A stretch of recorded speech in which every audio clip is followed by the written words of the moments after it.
O consumo de peixe levano situándose en cifras baixas, por iso a Xunta promoverá bonos de compra para fomentar este alimento e tratar de potenciar o sector.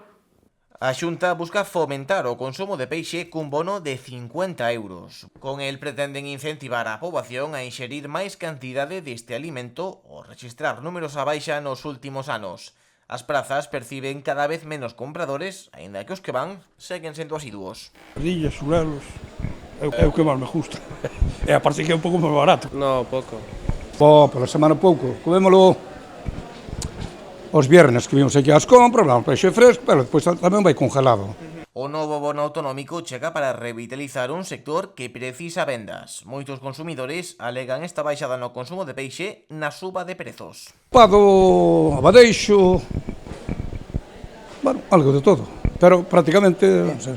Con todo, tamén hai quen excusa o prezo do produto no traballo que padecen os mariñeiros. Habría que, eu que sei, habría que subir máis os sueldos, ou unha cousa ou outra. Pero iso de dar é que é comido polo servido. Nunca está caro porque hai que ir buscalo a mar, As mulleres si reclaman que está caro. Non parece caro, porque eu sou mariñeiro. E tiras moita rede e vas a coller 4 peixes, non pode manter unha familia. Hai que pagar seguros, pagar gasolina, gasoil. Non vale, eso, claro, está.